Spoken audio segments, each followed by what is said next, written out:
Hello everyone, कैसे हैं आप सब। एग्जाम ट्रिक्स में आपका स्वागत है। मेरा नाम महेश सोनी है। मैं आपको अभी पढ़ा रहा हूँ नंबर। नंबर मतलब संख्या, नंबर्स मतलब संख्याएं। इसमें मैं अभी तक आपको 4 लेक्चर पढ़ा चुका हूँ। आज का ये 5वां लेक्चर होने वाला है। मैं इसमें आपको अभी डिविजिबिलिटी पढ़ा रहा हूँ और डिविजिबिलिटी के क्वेश्चन करवा रहा हूँ। बिकॉज डिविजिबिलिटी मैं आपको बता दिया हूँ कि 2 की डिविजिबिलिटी, 3 की डिविजिबिलिटी, 4 की डिविजिबिलिटी, 5 की डिविजिबिलिटी, 6, 7, 8, 9, 10, 11 इन सब की डिविजिबिलिटी कंडीशन मैं आपको बता दिया हूँ। उसके बाद मैं पिछले लेक्चर में आपको क्वेश्चंस की प्रैक्टिस करवाया था। आज फिर से क्वेश्चन की प्रैक्टिस करवा रहा हूँ बिकॉज आपको क्वेश्चन ही सॉल्व करना है अल्टीमेटली। ये जान लेना तो ठीक है, बट इनको यूज करना कि आप क्वेश्चन में कैसे यूटिलाइज कर पा रहे हैं इन सारी मेथड्स को, ये बहुत इंपॉर्टेंट होता है। इसलिए मैं कई वैरायटी के, जितने वैरायटी के क्वेश्चन आते हैं, कई जगह आते हैं। आप कोई सा भी एग्जाम उठा लो, चाहे एसएससी का उठा लो, बैंकिंग में उठा लो, तो बैंकिंग में भी आते हैं। एसएससी में तो भर भर के आते हैं। उसके अलावा कैट में पूछा जाता है। भाई यूपीएससी का जो सी सेट पेपर होता है उसमें पूछा जाता है। आप ऐसा कोई एग्जाम बताओ जहां पर ये नंबर नहीं पूछा जाता है। और डिविजिबिलिटी अपने आप में बहुत इंपॉर्टेंट टॉपिक होता है, राइट। तो इसी कड़ी में आगे बढ़ते हुए हम आज पढ़ेंगे, इसके क्वेश्चंस करेंगे। और उसके पहले मैं आपको बता दूं कि अगर आप चैनल पर नए हैं तो वीडियो को लाइक करके चैनल को सब्सक्राइब जरूर करें, और उसके अलावा शेयर कर दें अपने सारे दोस्तों के साथ, और एक प्यारा सा कमेंट सेक्शन मेंशन करें, बताएं। ठीक, क्वेश्चन देखते हैं। देखो, उसके पहले मैं आपको एक छोटी सी चीज़ बताना चाहता हूँ। जैसे कि मैं पिछले लेक्चर में भी पढ़ाया था कि हम जानते हैं कि फार्मूला होता है एक ए स्क्वायर माइनस बी स्क्वायर का फार्मूला होता है हमारे पास, ए प्लस बी इंटू ए माइनस बी, राइट। ऐसा ही अगर मैं बात करूं कि ए क्यूब माइनस बी क्यूब, तो मुझे इसको नहीं देखना। आप इसका जानते हो फार्मूला कि ए माइनस बी होता है इंटू ए स्क्वायर, और प्लस का ए बी, आप ऐसा लिख दो, प्लस का बी स्क्वायर कर दो, और ये यहाँ माइनस है इसलिए ये वाला प्लस ए बी हो जाता है। सेम चीज़ है अगर मैं इसके प्लस वाले के, हालांकि मैं यहाँ पर फार्मूला ये वाले यूज़ कम होंगे आपको, बट कहीं हो सकता है कि यूज़ हो जाए। अगर ये प्लस है तो आप करोगे ए प्लस बी और इंटू ए स्क्वायर प्लस बी स्क्वायर, ये तो पॉजिटिव ही रहता है। अगर ये पॉजिटिव है तो यहाँ पर माइनस का ए भी आ जाता है। ठीक है। इंपॉर्टेंट क्या है यहाँ पर कि जो आगे फार्मूला मैं बताने वाला हूँ, जैसे ये ए स्क्वायर माइनस बी स्क्वायर था तो आपने ए plus B A minus B लिखा। अगर मैं इसको लिख दूँ ए पावर 4 माइनस बी पावर 4, तब क्या करोगे, तब ए स्क्वायर को आप थोड़ी देर के लिए सपोज करो कि ए स्क्वायर बराबर A and B square small B square बराबर कैपिटल बी, तब A plus B A square minus B square मतलब A minus B A plus B, तो आप लिखोगे ए स्क्वायर प्लस का बी स्क्वायर। अब बचेगा क्या, A square minus B square बचेगा। तो उस A square minus B square ये वाला जो पार्ट बचेगा, देखो मैं इस वाले को रफ कर रहा हूँ। अब ये जो ऊपर वाला ये वाला पार्ट बच गया, मैं इसको क्या लिख रहा हूँ, ए स्क्वायर प्लस का बी स्क्वायर, ये तो अपनी जगह है।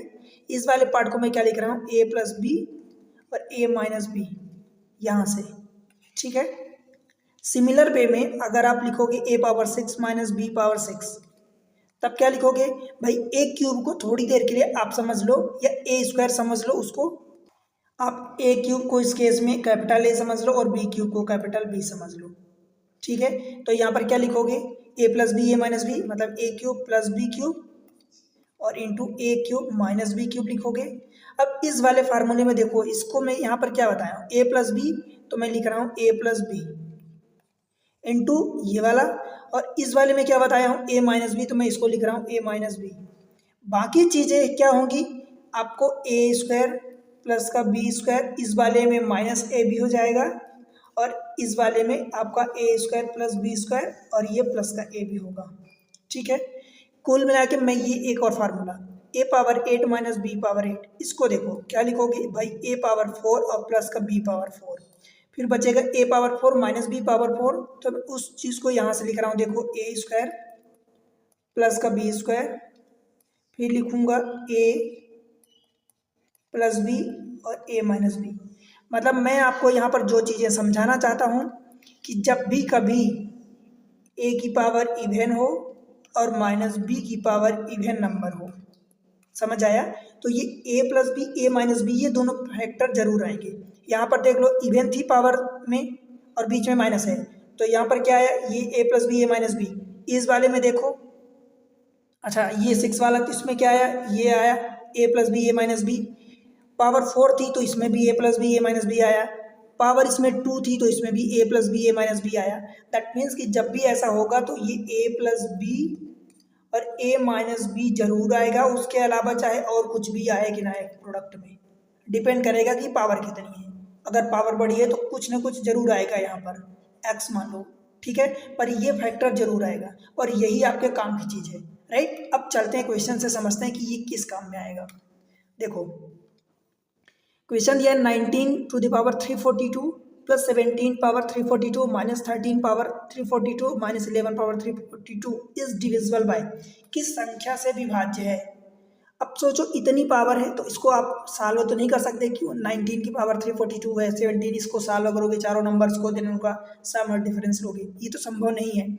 किस संख्या से विभाज्य है तो मुझे इसको क्या करना है, दो दो के जोड़े बनानी है, दो प्लस में है दो माइनस में, तो एक काम करता हूँ एक प्लस में बना लेता हूँ और एक प्लस एक माइनस, एक प्लस एक माइनस, ऐसा बना लेता हूँ। तो मैं 19 को, देखो जनरली हम कोशिश करते हैं कि इनका डिफरेंस, जैसे 19 को मैं 13 के साथ लूँगा तो 19 और माइनस 13 कितना होगा, 6 होगा अगर डिफरेंस लोगे तो एक इसका जोड़ा ले सकता हूँ, तो 19 का पावर 342 और माइनस 13 की पावर 342 एक इसके साथ ले सकता हूँ, और दूसरा 17 को 11 के साथ ले सकता हूँ, 17 की पावर 342 और माइनस 11 की पावर 342, ठीक है, पहला तरीका। अब क्या करोगे, मैं जैसा कि बताया कि भाई a की पावर इवेन और माइनस बी की पावर इवेन, तो क्या होता है a प्लस बी और a माइनस बी, ये दोनों जरूर आता है, ठीक है, बाकी चीज़ें और भी आएंगी। इन दोनों को जब प्लस करोगे तो 19 और 13 कितना हो जाएगा, ये 32 हो जाएगा, और इन दोनों का डिफरेंस कितना हो जाएगा भाई, 19 माइनस 13 ये 6 हो जाएगा। समझ आया, इन दोनों का प्रोडक्ट होता है ये। सेम चीज़ है, ये प्लस है तो मैं प्लस लगा दिया। अब इन दोनों का डिफरेंस लो, 17 माइनस 11, तो ये 6 आएगा, और इन दोनों का सम करोगे तो ये हो जाएगा 28। बताओ, अब 6 कॉमन ले लो, 6 जब कॉमन ले लोगे तो 32 प्लस 28 ये हो जाएगा 60। अब बताओ, मुझे ये बता दो सिर्फ कि ये नंबर किससे डिविजिबल होगा, इतनी सी बात बस बता दो। भाई 6 से डिविजिबल है, 60 से डिविजिबल है, इसका मतलब 180 से डिविजिबल होगा क्या, 89 से नहीं, 143 से नहीं, 169 से नहीं, 180 से ऑफकोर्स यस डिविजिबल बाय 180। ठीक है, आंसर आया, समझ में आया क्या। देखो आगे, आपको लगता है कि नहीं भाई आप गलती करोगे, 19 की पावर 342 और फिर इसके साथ 11 को लेते हो, सपोज इसको लेते हो, माइनस 11 की पावर 342, सपोज आपके मन में ऐसा आता है कि मैं इसको करूँगा, प्लस 17 की पावर 342 और माइनस 13 की पावर 342, सपोज ऐसा करते हो, तब क्या होगा, वही सेम चीज़ होगी।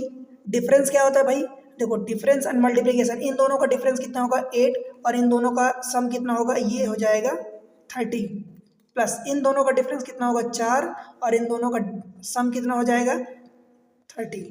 अब बताओ 30 कॉमन आ गया तो 30 इंटू 8 4 12 हो जाएगा, तो ये 12 हो गया। खुद देख लो कि ये नंबर 180, इसको कौन काटेगा, 189 काटेगा क्या इस नंबर को, नहीं, 43 143 नहीं, 169 नहीं, 180 कटेगा। 180 का मतलब कि 12, अब इसको देख लो, आप खुद देख लो कि 30 ये है तो 30 इसको 6 इंटू 2 लिख सकते हो, तो 3 6 18, 180 ये हो गया इंटू 2, मतलब 180 इसको काट देगा इस पूरे नंबर्स को। समझ आया। तो चाहे जिसका डिफरेंस लो, बट कोशिश करना कि ऐसे नंबर लो जिनका ये वाला डिफरेंस सेम हो। 19 13 के साथ लोगे तो डिफरेंस 6 आएगा, 17 11 के साथ लोगे तो डिफरेंस फिर से 6 आएगा, कोई सा भी लोगे आंसर वही आएगा। इसमें समझने की बात क्या है, इंपॉर्टेंट मेन चीज़ ये है कि भाई ऐसे क्वेश्चंस में आपको पेन उठाने की जरूरत नहीं पड़नी चाहिए। कई बार आपको ऐसे क्वेश्चंस में पेन उठाने की जरूरत नहीं पड़नी चाहिए। देखो कैसे करोगे, बस दिमाग में समझो कि दो दो को लोगे, पावर इवन है, दो दो को लोगे तो डिफरेंस एंड सम का प्रोडक्ट होता है। इनका डिफरेंस मन में देखो, इनका डिफरेंस कितना है 6 और इनका प्रोडक्ट कितना है, अगर इस दोनों को लेते हो तो इनका सम कितना हो जाएगा 32। आगे वाले दोनों को लोगे तो 17, इनका डिफरेंस 6 और इनका सम कितना हो जाएगा 28। 6 कॉमन ले लो, बस ये इतना सब करने की जरूरत नहीं, 6 कॉमन ले लोगे ये 60 हो जाएगा। अब डायरेक्ट देखो कौन सा डिविजिबल है कौन सा नहीं, मतलब इस पूरे नंबर को कौन सा नंबर डिवाइड करेगा, तो ऑफकोर्स 180 डिवाइड करेगा, 6 18 3 दूनी 6, ऐसा। ठीक है, क्वेश्चन समझ में आया ना। चलो आगे बढ़ते हैं, क्वेश्चन नंबर 43। ये बहुत इंपॉर्टेंट क्वेश्चन होते हैं अपने आप में। If n is any natural number, then 5 to the power 2n minus 1 is always divisible by how many natural number? अच्छा क्वेश्चन है। अब देखो 5 की पावर ये लिखा है 2n, -1, तो क्या इस चीज़ को 5 की पावर 2n और -1 की पावर 2n नहीं लिख सकते? बिकॉज 1 की पावर कुछ भी करोगे पॉजिटिव नंबर तो 1 ही आएगा। अब देखो हम इवन जानते हैं, ये 5 की पावर इवन है, तो 5 की पावर इवन और -1 की पावर इवन, ये क्या होता है? इन दोनों का डिफरेंस एंड इन दोनों का सम का प्रोडक्ट। तो डिफरेंस 4 आ जाएगा और प्रोडक्ट कितना, सम कितना आ जाएगा? 6 आ जाएगा। ठीक है, 5 1 6 और 5 - 1 4। अब ये कितना हो गया? 24 हो गया।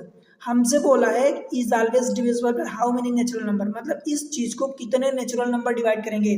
तो भाई क्या डिवाइड करेंगे? जो डिवाइड करेंगे वो इसके फैक्टर होंगे। तो 1 डिवाइड करेगा, 2 डिवाइड करेगा, 3 4 6 8 12 24 इटसेल्फ। तो अब ये 24 आया, मतलब ये सारे क्या होते हैं? ये फैक्टर होते हैं इसके। मैं फैक्टर आपको पढ़ा दिया हूँ, ठीक है, इसके फैक्टर होते हैं। अब सोचो कि इस नंबर को जितने नंबर डिवाइड करेंगे, मान लो ये बड़ा नंबर आता तो क्या इतने फैक्टर आप गिनते बैठे? नहीं गिनते बैठते। तो इसको प्राइम फैक्टराइज कर लो भाई, 8 3 24। तो 8 को मैं क्या लिख सकता हूँ? 2 की पावर 3 इंटू 3, 8 गुणे 3। ठीक है, इसके प्राइम फैक्टराइज मतलब अब नंबर ऑफ फैक्टर आपको निकालना है प्राइम फैक्टराइज करने के बाद। तो पावर जितनी होती है उनको एक एक बढ़ा के मल्टीप्लाई कर देते हैं। तो 3 है तो ये 4 हो जाएगा, और 1 है तो ये 2 हो जाएगा, मतलब 8। तो ऐसे नंबर ऑफ फैक्टर होंगे जो इसको डिवाइड करेंगे, और वो फैक्टर कितने होंगे? वो 8 होंगे। समझ आया? 8 यहाँ से गिनो, 1 2 3 4 5 6 7 8। ठीक है, अब ये छोटा नंबर था तो करिए, और बाय द वे बड़ा नंबर होता तो आपको फिर ये गिनना पड़ता। और दूसरी चीज़ ये कि अगर इतनी गिनती गिनोगे बाद बीच में कोई एक छूट गया नंबर तो गलती हो गई, इसलिए तो हम ये फार्मूला पढ़ते हैं। ठीक है भाई, समझ में आया? चलो क्वेश्चन नंबर नेक्स्ट देखते हैं। If this much is divisible by 144 then find the value of A and B respectively. अब बताओ, क्वेश्चन आसान होता है। ये नंबर दिया है 3236A187B। इसको हमें डिवाइड करना है 144 से। 144 को क्या लिख सकते हो? 16 इंटू 9 लिख सकते हो क्या? लिखने की तो 12 इंटू 12 भी लिख सकते हो, बट हम 2 और 3 की पावर में देखते हैं। तो 16 इंटू 9। अब 16 की डिविजिबिलिटी की कंडीशन क्या होती है कि लास्ट की आपको 4 डिजिट चेक करनी होती है, लास्ट 4 डिजिट।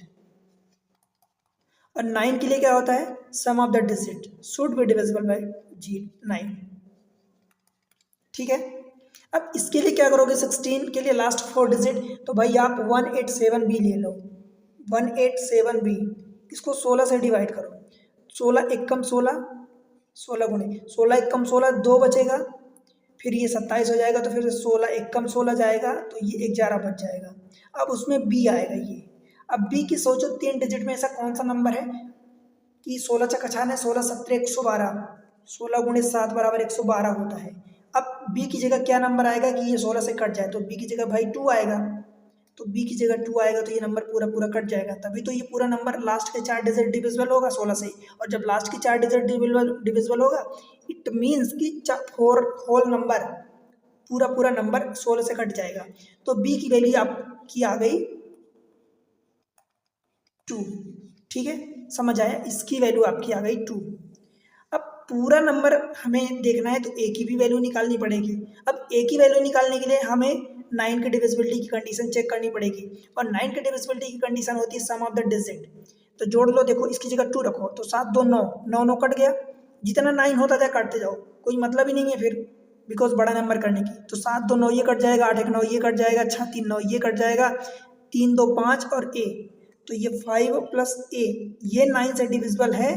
तो ए को क्या होना पड़ेगा? ए को 4 होना पड़ेगा, बिकॉज अब आप कहोगे कि 9 4 13 भी आप रख सकते हो, बट भाई ए और बी जो है डिजिट है, और डिजिट सिंगल डिजिट नंबर है, तो ए की वैल्यू 4 हो गई और बी की वैल्यू 2 हो गई। करस्पॉन्डिंग आपसे ए एंड बी की वैल्यू पूछा है, तो 4 एंड 2 हो जाएगा, ऑप्शन बी। बताओ भाई, समझ आया क्या? एकदम आसान तरीके से मैं बता रहा हूँ। ऐसे ही क्वेश्चन आते हैं, इसी टाइप से क्वेश्चन आते हैं, जब आपके सामने आते हैं, अगर आपने प्रैक्टिस करी है तो डेफिनेटली कर लोगे, अदरवाइज फिर गलतियां करोगे या नहीं कर पाओगे, या आपको लगेगा कि इतना डिफिकल्ट क्वेश्चन है। ठीक है, आगे बढ़ें। चलो question number next, that is 45। If this is divisible by 176 find the value of X and Y respectively. Similar question है।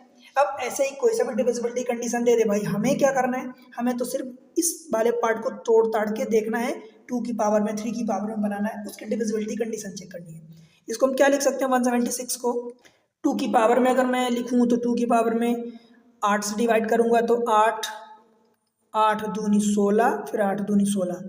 मैं इसको 2 और इधर से निकालूँ तो 16 इंटू 11 लिख सकता हूँ। बताओ, अब 16 से डिविजिबिलिटी की कंडीशन हमें लास्ट की 4 डिजिट चेक करनी होगी। x 2 9 4 5 22 है, तो मुझे इस 4 डिजिट को चेक करना होगा, मतलब 9 4 5 और 22 को 16 से डिवाइड करना होगा।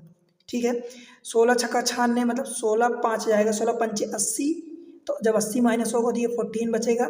14 में फिर 5 आएगा तो 16 छक्का 96, 16 7 112, 16 8 28, 16 नहीं है 144, तो 144 चला जाएगा, 1 बचेगा, तो ये 1 होगा, फिर 22 उतरेगा।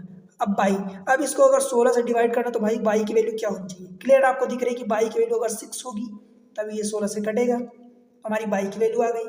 अब 22 की वैल्यू एक, देखो ऐसा नंबर दिया रहता है जनरली कि इसको आप 2 पार्ट में तोड़ सकते हो।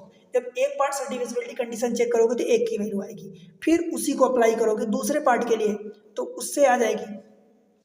अब देखो 22 की ये वैल्यू 6 आ गई, तो यहाँ 6 रख दोगे। अब अल्टरनेट होता है x 2 9 4 5 और ये 6। 11 से डिविजिबिलिटी की कंडीशन के लिए क्या होता है? अल्टरनेट हम चेक करते हैं।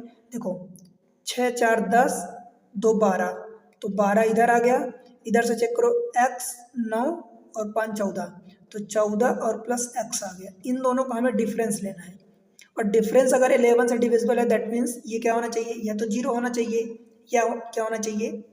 11 का मल्टीपल होना चाहिए। 14 प्लस एक्स माइनस 12 करोगे तो ये 2 प्लस एक्स आएगा। अब यहाँ पर 0 तो हो नहीं सकता, बिकॉज 0 होने के लिए एक्स की वैल्यू नेगेटिव यानी -2 होनी पड़ेगी। ठीक है, तो आपको ये एक्स की वैल्यू 9 पुट करोगे।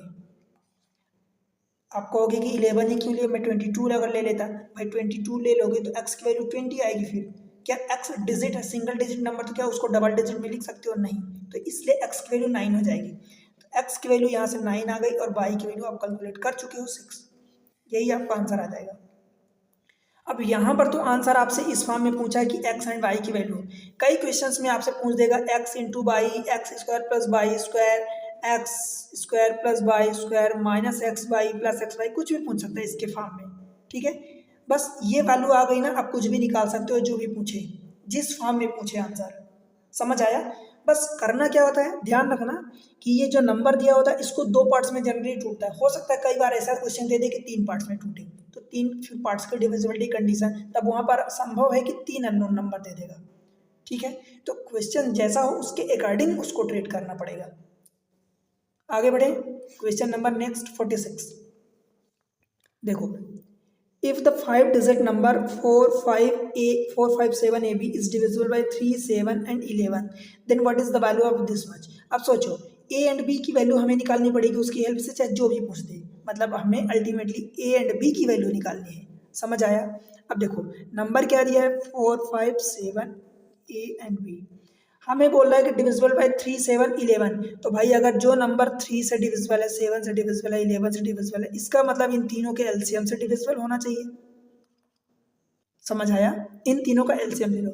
जैसे मैं कहूँ किसी चीज़ को 2 से भी डिविजिबल है, 4 से भी डिविजिबल है, 6 से भी डिविजिबल है, भाई तो जब 2 से डिविजिबल है, 4 से डिविजिबल है, 6 से डिविजिबल है, इसका मतलब इनके एलसीएम से डिविजिबल होगा, और इनका एलसीएम 4 3 12 आएगा। ठीक है, 12 आएगा, मतलब वो नंबर 12 से डिविजिबल होगा। सेम चीज़ मैं यहाँ कर रहा हूँ, इनका एलसीएम, तीनों प्राइम नंबर है तो तीनों का मल्टीप्लिकेशन हो जाएगा। 7 3 21, 21 इंटू 11 हो जाएगा 231, 231। ठीक है भाई, इन दोनों का मल्टीप्लाई करोगे 21 आएगा, फिर 11 का मल्टीप्लाई, 11 का में 11, 11 दूनी 22 23। ठीक है, अब देखो कभी भी जैसे मान लो कभी आप चेक करते हो कि भाई मुझे चेक करना है कि 2 डिजिट का मैक्सिमम नंबर बताओ, तो मैक्सिमम नंबर हम क्या लेते हैं, 99 ले लेते हैं। 3 डिजिट का मैक्सिमम नंबर 999 ले लेते हैं। अब इसमें अगर ये कंडीशन लगा के दे कि भाई 2 डिजिट का बड़ा से बड़ा नंबर बताओ जो 15 से डिविजिबल हो, तो 15 से डिविजिबल है तो सबसे बड़ा नंबर ले लो, उसको 15 से भाग दे दो, और जितना रिमाइंडर बचेगा उसको माइनस कर दोगे इस नंबर में, तो वो जितना बचेगा वो 15 से डिविजिबल होगा। हालांकि इस केस में आपको 15 छक्का 90 पता है, पर कई बार ऐसे बड़े बड़े नंबर होते हैं जहाँ नहीं पता होता। देखो 15 से जब डिवाइड करोगे तो 15 छक्का 90, तो ये 90 आ गया। अब ये जो माइनस करोगे ये 9 बचेगा रिमाइंडर, इस रिमाइंडर को अगर इस नंबर में से माइनस कर दोगे 99 और माइनस ये रिमाइंडर, तो जो 90 आएगा ये पूरा का पूरा इस नंबर का मल्टीपल होगा। ठीक है, सिमिलर वे में अगर मैं यहाँ पर बात करूँ तो भाई सेम चीज़ है। चलो मान लो कि 3 डिजिट के बड़ा से बड़ा नंबर जो 16 से डिविजिबल हो, तो क्या करोगे, 16 से डिवाइड करोगे, 16 छक्का 96, कितना बचा, 3 बचा। अब ये 39 हो गया। अब 16 दूनी 32 आप ले गए, रिमाइंडर कितना बचा, 7 बचा। अगर इस नंबर में से इस 7 को माइनस कर देते हो, 999 और -7, अब ये जो नंबर बचेगा 992, ये नंबर पूरा 16 से डिविजिबल होगा। अब चेक कर लो, सेम चीज़ मैं क्या कह रहा हूँ यहाँ पर कि नंबर जैसे 231 ये आया, इससे डिविजिबल होना चाहिए। तो मैं यहाँ पर क्या कर रहा हूँ, 457 ए बी की जगह मैं 99 ले लूँ क्या। मैं जब डिवाइड कर दूंगा 231 से, जो रिमाइंडर आएगा मैं उसमें से माइनस कर दूंगा, तो जो नंबर यहाँ पर डबल डिजिट का बचेगा वो हमारा ए बी होगा। समझ आया।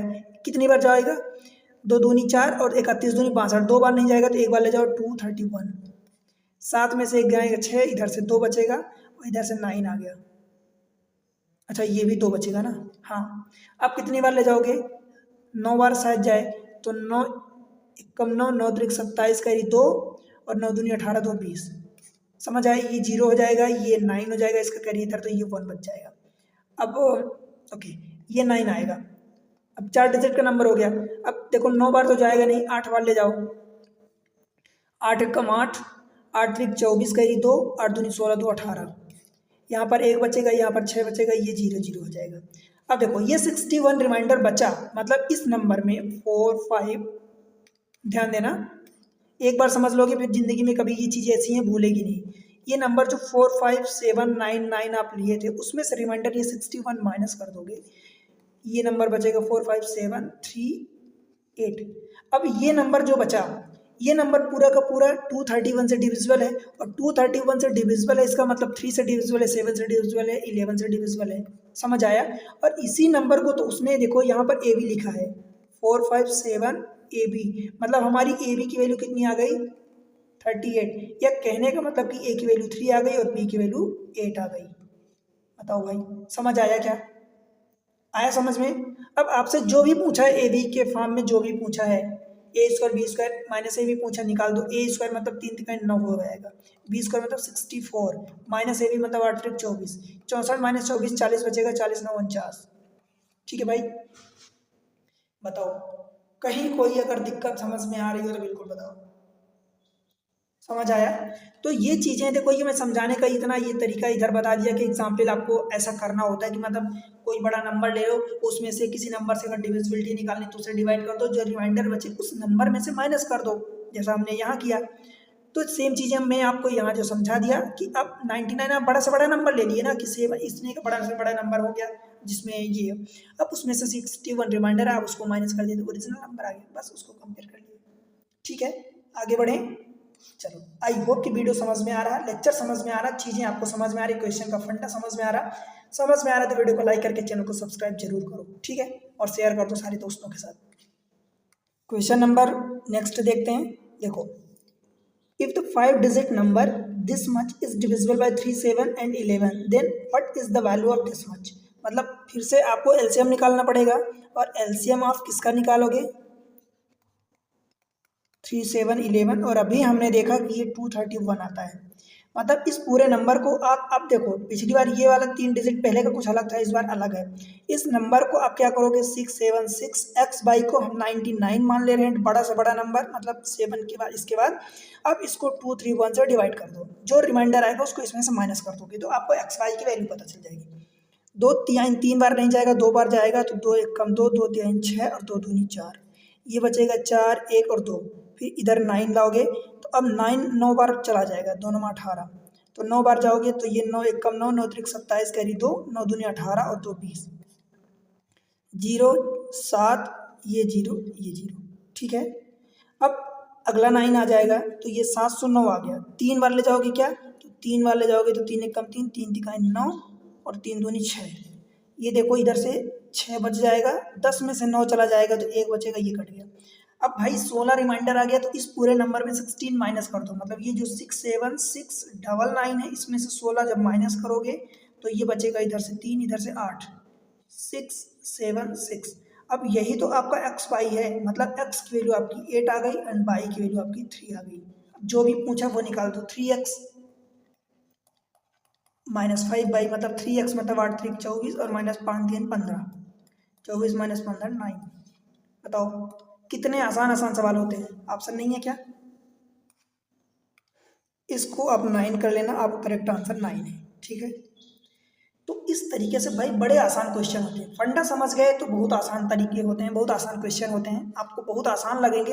हाँ, थोड़ी सी प्रैक्टिस अपने से जरूर करना, बिकॉज खुद की माइंड जब तक यूज़ नहीं करोगे तो वो ऐसा लगेगा कि जब खुद एग्जाम में बैठोगे या क्वेश्चन करोगे तो लगेगा यार बनता तो सब कुछ था पर यहाँ पर कुछ अप्लाई नहीं कर पा रहे, यूज़ नहीं कर पा रहे। तो खुद प्रैक्टिस जरूर करना।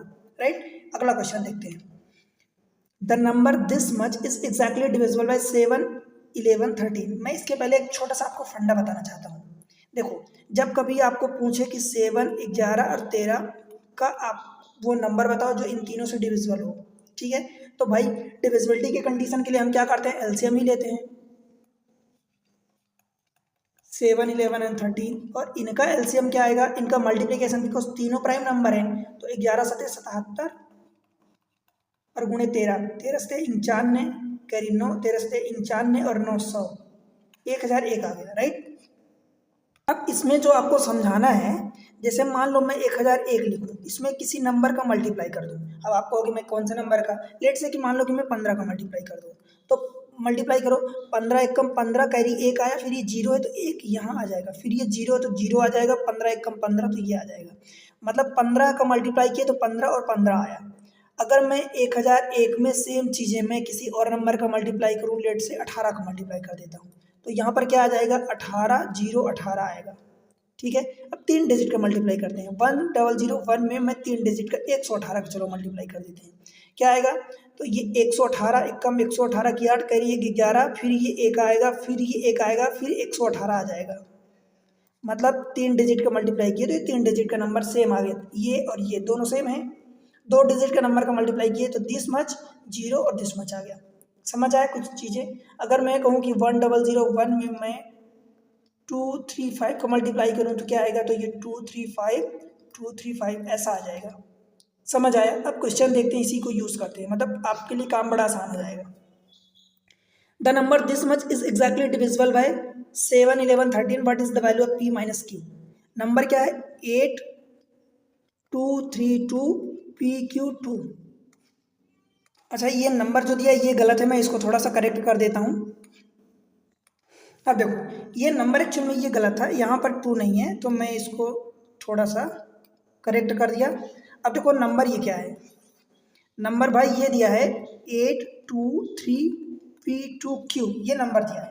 राइट, इसको आपको डिवाइड करना है, डिविजिबल बाय 7 11 13। जब आप 7 11 13 से डिवाइड करोगे तो इनके एलसीएम से डिवाइड करोगे और एलसीएम इनका मल्टीप्लिकेशन मीन्स 1001 आएगा। ठीक है, अब ये देखो 6 डिजिट का नंबर रखा है, मतलब आप इसी में किसी 3 डिजिट के नंबर का मल्टीप्लाई कर रहे हो, जो भी नंबर मल्टीप्लाई कर रहे हो, तो एक्चुअल में क्या आता है कि भाई एक्स वाई अगर जेड आ रहा है तो अगली बार फिर से एक्स वाई जेड आता है इस फॉर्म में। तो नंबर देखो क्या लिखा है, 8 2 3 p2q, मतलब अगर यहाँ पर 8 2 3 आए तो यहाँ पर भी 8 2 3 आना चाहिए। समझ आ रहा, यहाँ पर 8 2 3 है तो यहाँ पर भी 8 2 3 आना चाहिए। मतलब p की वैल्यू देख लो, सीधा कंपेयर करो 8 और q की वैल्यू 3, p की वैल्यू 8 आ गई और q की वैल्यू आपकी 3 आ गई। अब आपसे जो भी पूछे वो निकाल दो, p माइनस q पूछा है मतलब 8 माइनस 3 दैट इज 5 हो जाएगा। समझ आया, डायरेक्ट आंसर। बताओ बस इतना सा अगर आपको क्लियर है कि 7 11 13 का अगर तीनों नंबर से डिवाइड है तो मतलब इनके एलसीएम से मतलब 1001 आएगा, इसमें किसी नंबर का मल्टीप्लाई करेंगे तो सेम चीज़ें एक्स बाई जेड फॉर्म में आती है, एक्स बाई जेड ऐसा। ठीक है, बनेगा, कोई दिक्कत? आगे बढ़ते हैं एक और question. Question number next 49, if 6 digit number this much is divisible by 7 11 13 then this much find करना है आपको। फिर से वही 7 11 13 और 7 11 13 का एलसीएम, और एलसीएम होता है 1001। 6 डिजिट नंबर देखो 5 7 और क्या दिया है, Z by x by Z x by और उसके बाद 8 दिया है। तीन तीन डिजिट में बांटो इसको भाई, 3 डिजिट दिस मच और 3 डिजिट ये वाला। तो जो अगर ये 5 7 देखो 5 7 जेड है तो यहाँ पर भी 5 7 जेड होना चाहिए, जेड की वैल्यू 8 दिया है तो क्या आप ऐसा लिख सकते हो कि ये 5 7 8 होगा और ये भी 5 7 8 होगा। समझ आया, कंपेयर कर लो, जेड की वैल्यू आपकी 8 आ गई, एक्स की वैल्यू 5 है और बाई की वैल्यू 7 है। समझ आया, एक्स की वैल्यू 5, वाई की वैल्यू 7 और जेड की वैल्यू 8 आ गई। समझ तो आ रहा ना जो चीज़ें मैं पढ़ा रहा हूँ भाई, एकदम टू द पॉइंट बात कर रहा हूँ। अगर भाई कभी भी कोई चीज़ें मिस हो जाए आपको तो दोबारा देख लिया करो, ठीक है। अब यहाँ से कंपेयर कर लो जो भी आपसे पूछा है, एक्स माइनस 2y और प्लस का जेड, मतलब एक्स जेड का समेसन पूछा, 8 5 13 हो गया और माइनस 2y मीन्स 7 दूनी 14, दैट इज -1, ठीक है। बनेगा, समझ आया। चलो क्वेश्चन, इसका आंसर कौन सा हो जाएगा, ऑप्शन -1 दैट इज सी हो जाएगा करेक्ट। क्लियर है। आगे बढ़ते हैं, क्वेश्चन नंबर नेक्स्ट देखते हैं 50th। देखो क्या बोला इसमें, for any choice of the value of x by Z the 6 digit number of the form x by Z Z by Z, इस फॉर्म का है कुछ, इसमें मिस प्रिंटिंग आई थिंक हो रही है, is divisible by this much. ये number है एक्स बाई जेड दिया है, तो वो नंबर इनमें से किससे डिविजिबल होगा। अब ये बन गया number x by Z form का, राइट। अब इनमें से किससे डिविजिबल होगा ये आपको चेक करना है, एक्स बाई जेड। भाई नंबर एक्स बाई जेड ये इस टाइप का नंबर है, हमारी चॉइस है कि हम एक्स बाई जेड को कुछ भी ले लें, फॉर एनी चॉइस, मतलब मानो कि किसी भी चैन के लिए मैं 1 2 3 ले लूँ क्या, तो ये 1 2 3 फिर से हो जाएगा, समझ आया। और इस बात को अगर ध्यान दो तो अभी हमने सीखा है कि जब भी कभी 3 डिजिट नंबर रिपीट होते हैं, ऐसे 3 डिजिट 2 बार रिपीट होते हैं, तो वो 1001 उसमें किसी नंबर का मल्टीप्लाई होता है। और किस नंबर का मल्टीप्लाई होता है भाई, ये जो नंबर रहता है 3 डिजिट का उसी नंबर का मल्टीप्लाई होता है। बताओ समझ आया क्या इतना। अब ये 1001 इस किस नंबर से डिवाइड हो रहा था, 7 11, मतलब इसको आप 7 11 13 लिख सकते हो, लिख सकते हो क्या, 7 इंटू 11 इंटू 13 लिख सकते हो। इसको भी 3 से कुछ काट दोगे, 3 से कटेगा तो 3 इंटू 3 चौका 12, 3 एक कम 3, मतलब ये नंबर इतने नंबर से कट जाएगा, ये पूरा नंबर जो भी आया है ये इस नंबर से, इन सारे नंबर से कट जाएगा। चेक कर लो इसमें से, देखो 7 11 से ऑफकोर्स ओनली, आगे चेक करते 13 से भी कट रहा है, तो 7 11 13 इन तीनों नंबर से कटेगा। अगर इसमें 3 होता तो वो भी शामिल हो जाता, 41 होता तो वो भी शामिल हो जाता, मतलब इन 5 नंबर से कटेगा, ठीक है भाई। बस आपको कुछ चीज़ें स्टैंडर्ड होती हैं जो फ्रिक्वेंटली रिपीट होती रहती है एग्जाम में। सपोज ये 1001 का फंडा है, इसमें किसी अगर 3 डिजिट के नंबर से मल्टीप्लाई करते हो तो वो नंबर इसी फॉर्म में आएगा, एक्स बाई जेड। अब ये एक बार पढ़ लिए भाई, इसको दिमाग में थोड़ा सा रखो कि ऐसा होता है, तो जो चीज़ें हैं बस उसको फिर यूज़ कर लो। अब जैसे हम पिछले 2 3 क्वेश्चन में कर रहे हैं यही सेम चीज़, तो कितना आसान हो जाता है क्वेश्चन, देखो। नहीं तो फिर इसको बहुत लंबा कैलकुलेट करोगे और ये डिफिकल्ट हो जाएगा। जैसे अब इस 6 डिजिट नंबर को बताओ आप इसके अलावा कौन सा तरीका अप्लाई करोगे जिससे बड़ी आसानी से आंसर आ जाए, ठीक है। तो यही कुछ तरीके होते हैं जिनको यूज़ करके हम बड़ी आसानी से क्वेश्चन को सॉल्व करते हैं, राइट। अब लेक्चर हो रहा लंबा, इसलिए हम ये बाकी चीज़ें, बाकी क्वेश्चन अगले लेक्चर में करेंगे, ठीक है। बिकॉज मुझे लगता है कि आप में से कई लोग बोलते हैं कि लेक्चर बड़ा हो जाता है, ठीक है। सारी चीज़ें मैं आपको एग्जाम ट्रिक्स पर प्रोवाइड कर रहा हूँ, बाकी क्वेश्चन हम अगले लेक्चर में करेंगे, 6वें लेक्चर में। आपसे केवल इतनी उम्मीद रहती है मुझे कि भाई मैं सारी चीज़ें एक सिस्टमेटिक वे में आपको प्रोवाइड करने की कोशिश करता हूँ, राइट। सारी चीज़ें कुछ भी छोड़ने की मूड में नहीं रहता, बिकॉज मुझे लगता है कि अगर आपको छोड़ छोड़ के पढ़ाऊंगा तो आपको मज़ा आ जाएगा, आपको लगेगा हमने ये टॉपिक कवर कर लिया। बट भाई जब उनसे बीच बीच के जो क्वेश्चन आएंगे, जो आपने टॉपिक छोड़ा है, जब एग्जाम में बैठोगे वो क्वेश्चन आएंगे, तब आपको समझ में आएगा कि आपने क्या छोड़ा है, राइट। इसलिए सारी चीज़ें कवर करने की कोशिश करता हूँ। एक बार पढ़ोगे, पहली बार जब पढ़ते हो कोई चीज़ तब वो बर्डन में लगती है, भारी लगता है, बट जब 2 4 बार प्रैक्टिस करोगे ना, वो चीज़ें फिर आपके फिंगर टिप पर रह जाएंगी, राइट। तो इसलिए अच्छे से प्रैक्टिस करो, एग्जाम क्रैक करो। और चैनल के लिए बस थोड़ा सा चैनल को सपोर्ट किया करो। सपोर्ट कैसे, वीडियो को लाइक कर दो, चैनल को इंश्योर करो कि आप सब्सक्राइब किए हो, और नहीं किए तो अभी कर लो, और उसके अलावा शेयर कर दो सारे दोस्तों के साथ, ठीक है, जो भी आपके पढ़ने वाले कॉन्टेक्ट में। और एक प्यारा सा कमेंट सेक्शन मेंशन करो, बताओ जो भी आपका रिव्यू जैसा भी है और क्या कैसा लग रहा है, कौन से एग्जाम को टारगेट कर रहा है, वीडियो कहाँ से देख रही है, सारी चीज़ बताना। मिलते हैं अगले लेक्चर में बाकी क्वेश्चंस के साथ, तब तक के लिए पढ़ते रहो, बाय बाय।